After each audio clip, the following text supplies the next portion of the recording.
So I made a video about Skyrim like a week ago, and the sound was so bad on that video that I just deleted it, and I'm just gonna redo it. So here it is, a week or two later. Over Thanksgiving break, I got Skyrim, and I've been playing it. I don't want to say exclusively. I've been playing other games too, but definitely more than any other game for the past. I don't know. Let's see, what is it now? December 10th. Yeah, like 2 weeks really. And I've really enjoyed it. And I guess I'm just going to share my thoughts on it because it is not by any chance without flaws. There are some very deep flaws about it, and I just want to share my thoughts about it. So, Skyrim makes an instant, to me at least, it made an instant first impression that it was better than Oblivion, and that it had just this atmosphere to it that Cyrodiil did not. Um, just this cold, unforgiving, snow covered, atmosphere, and I just detected that instantly, and I like that. And I must confess, I really like games set in snowy areas and cold areas. That's why I liked Icewind Dale. um, I really loved the Blood Moon expansion to Morrowind a lot more than I actually liked the original game. um, I liked hanging out in the Akavira Mountains in Oblivion. um, I just like snowy areas. I think it's really nice to, you know be in this virtual world in the middle of a blizzard. Um, so yeah, it definitely satisfies that kind of requirement for me. You can put on some Burzum and trudge through the blizzard, and it's just a great experience. Um, anyway, the game starts you off on the Executioner's block, about to be executed by the Empire, when a dragon attacks the castle where you are at, and you have to make your escape. And you are basically thrust into the middle of this political conflict between the Stormcloaks, who are this rebellion of these basically Nord nationalists led by Ulfric Stormcloak, and the Empire, who they are trying to overthrow. I sided with the Stormcloaks, not because I like them, but because my character was a Nord and he was about to be executed by the Empire, so I thought it would make more sense to go with the Stormcloaks and seek personal vengeance over, you know, some political good that probably the Empire, as I'm playing along, I realize the Empire is probably working towards a greater good, where the Stormcloaks are just kind of these crazy Taliban guys. But that said, I really do enjoy fighting alongside with them. There's a guy with a bear on his head. Um, you know, they had, they're kind of cool, even if they're assholes. Um, people are kind of sensitive to the racism thing because there are people with blonde hair and blue eyes doing it. But if you play the other Outer Scrolls games, it's all over. Everyone in the fucking game is racist. Like the elves are racist against whatever. Everyone's racist against the Khajiit and the Argonians. It's always been a part of the Outer Scrolls universe. And if you can take it in a fantasy setting and whatever. So yeah, I definitely do enjoy the Stormcloak quest because it has like this kind of territorial expansion thing that almost reminds me of Grand Theft Auto San Andreas in a way, um, which I really like. And you can also choose to ignore the political conflict and do the main quest, which is related but not too related. You don't actually have to take a side, which is great. I love role playing games that introduce you to this realm in conflict and allow you to either take a side or not take one, which is why I love Fallout New Vegas. There are just these multiple different paths you can take, depending on your motivations as a person or what your character's motivations are, and that's what I did with this game. I really do enjoy that. It's so much better than the Oblivion main story and even the Morrowind main story, which was both of which I thought were kind of stupid, honestly. Um, so the combat is also vastly improved over the last two games. It no longer feels like you're controlling the stone robot that just obeys your command whenever you click the mouse. It feels like you're fighting in the shoes of a human being. Due to the character animations, they're just a lot better. Um, it feels more fluid and human, and I really it makes the combat a lot more enjoyable. In the last games, I found combat to be sort of a means to an end. In this game, I found it to be actually really enjoyable. Like, I actually look forward to getting bandit encounters and going into dungeons and fighting people. I really found that awesome. Um, to add more to the combat, they actually added stealth mechanics in this game. In the last game, stealth was basically just a way to get critical hits. In this game, you can actually take out guards without alerting the other guards, and you can actually go through a dungeon without being seen, which was nearly impossible in the last few games. Even in Fallout New Vegas, like I used to try to walk around with a silenced pistol, but the problem was even if you took out one guard, all the other guards would come after you, and they'd immediately know where you are. This is not the case in this game. They'll actually go looking for you in this sort of kind of Splinter Cell esque fashion, and that's really fun. It just adds more depth to the combat. Graphically, the game really is a mixed bag.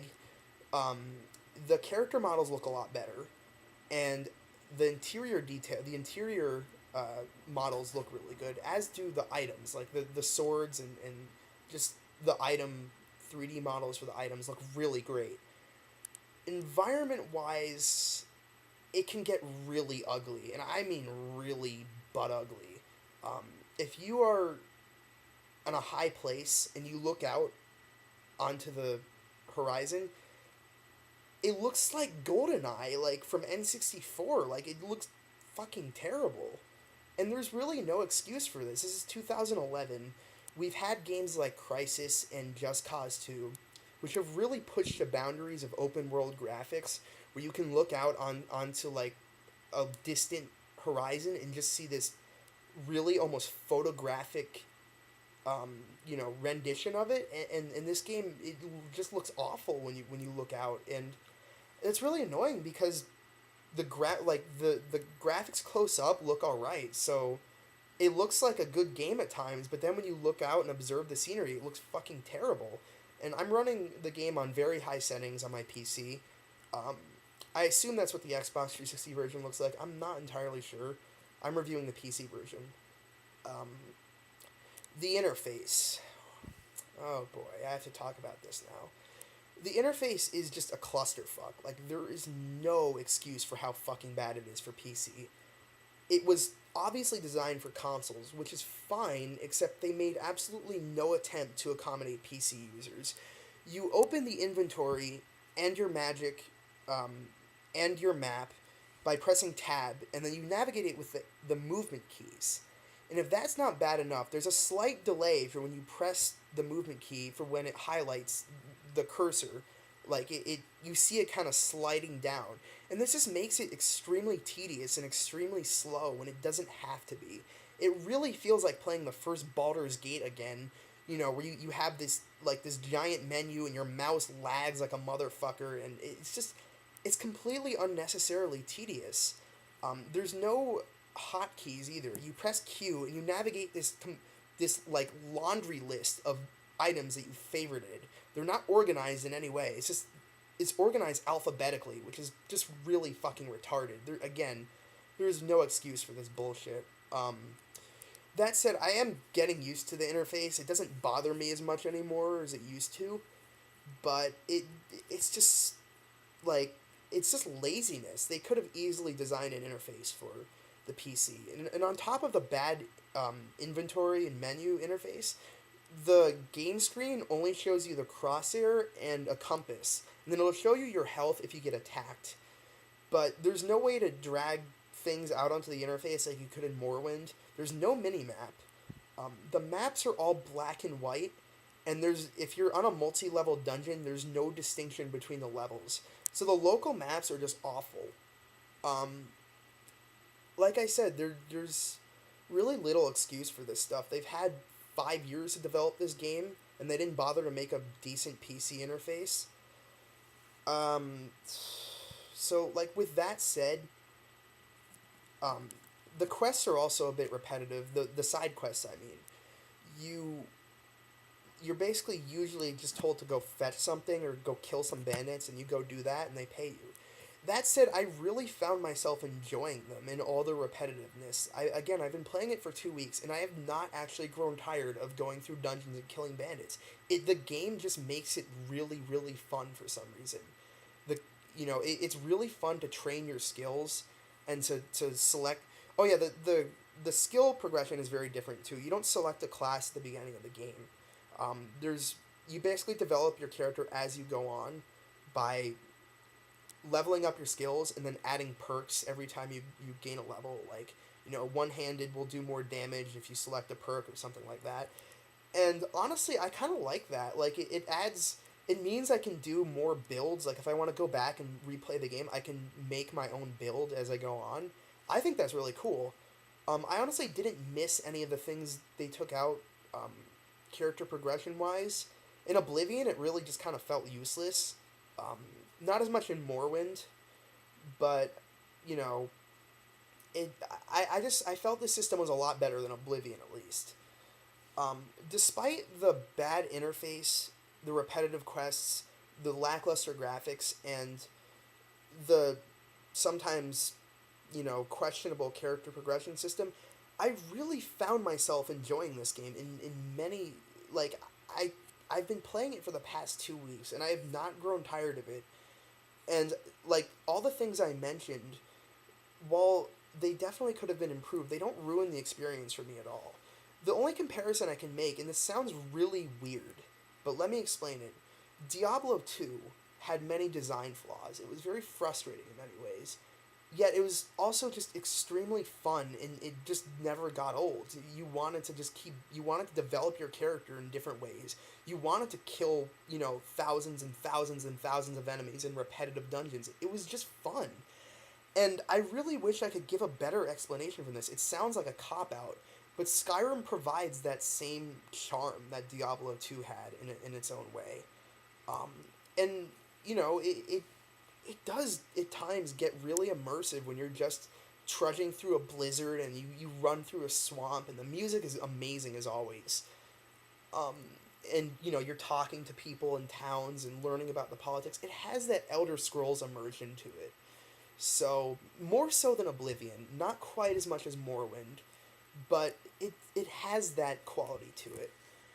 Um, the voice acting is better, but still kind of dumb. The people speak in these Austrian accents for some reason. It's really cheesy, but it's kind of funny in some ways. Like, I didn't find myself getting angry at it. I was just like, alright. Um, and so, despite, like, all the flaws of Skyrim, and it has many flaws, it's still a really good game. And I'd probably give it a strong 7 or a weak 8. And I don't, first of all, why I'm not giving it a 9, I don't care how many people have given it a 9. It just does not deserve a 9. A 9 is for a game that's so good that whatever flaws it does have do very little to take away from the experience. And even if the developer fixed these flaws, um, the game would not be that much different. This game would be a lot better if it had better graphics. This game would be a lot better if it had a better interface. This game would be a lot better if it had better voice acting. This game would be a lot better if it had better quests. So, the game does not deserve that score. It deserves an 8 at best. But don't let that discourage you from trying it out. I really recommend you play it if you're an Elder Scrolls fan or if you're an RPG fan, and just see how you enjoy it, because I am really enjoying it, and I really wish I could give more reasons as to why I'm enjoying it. I already told you I like snowy environments. I think the characters are amusing in many ways. They're kind of good to laugh out, almost like Tommy Wiseau from The Room in many ways. The combat is just really fun, and it just feels more fulfilling than the last game. The ability to build your character up as you go along, and more so than in Oblivion, is also really fun, and I really enjoy that. But there's something else to it that I can't quite put my finger on, and I really wish I could. But I do recommend you try out Skyrim. It's a good game, just not a perfect game. It needs a lot of work, and I'm looking forward to the mod tools coming out, which they have not yet. And I'm really looking forward to having more mods available for download, because I think within a year or so, it's going to be a game where you can mod it, and it's going to be amazing. So, that's all.